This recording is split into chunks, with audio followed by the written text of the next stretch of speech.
Hello, I'm Mr. Kassay from the high school, and I'm reading Chapter 29, The Other Children Go Home.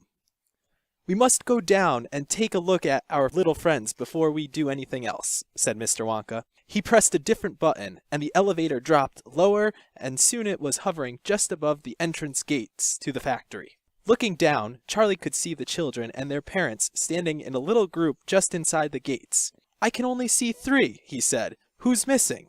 I expect it's Mike TV, Mr. Wonka said, but he'll be coming along soon. Do you see the trucks? Mr. Wonka pointed to a line of gigantic covered vans parked in line nearby. Yes, Charlie said. What are they for? Don't you remember what it said on the golden tickets? Every child goes home with a lifetime supply of candy. There's 1 truckload for each of them, loaded to the brim. Aha! Mr. Wonka went on. There goes our friend Augustus Gloop. Do you see him? He's getting into the first truck with his mother and father. You mean he's really all right? Asked Charlie, astonished, even after going up that awful pipe. He's very much all right, said Mr. Wonka. He's changed, said Grandpa Joe, peering down through the glass wall of the elevator. He used to be fat, now he's thin as a straw. Of course he's changed, said Mr. Wonka, laughing.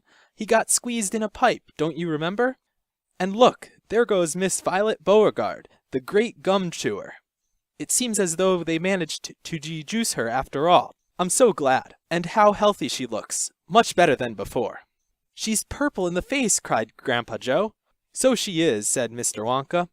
Ah, well, there's nothing we can do about that. Good gracious, cried Charlie. Look at poor Veruca Salt, and Mr. Salt, and Mrs. Salt. They're simply covered with garbage. And here comes Mike TV. Good heavens, what have they done to him? He's about 10 feet tall and thin as a wire. They've overstretched him on the gum stretching machine, said Mr. Wonka. But how dreadful for him, cried Charlie. Nonsense, said Mr. Wonka. He's very lucky. Every basketball team in the country will be trying to get him. But now, he added, it is time we left these 4 silly children. I have something very important to talk to you about, my dear Charlie. Mr. Wonka pressed another button, and the elevator swung upwards into the sky.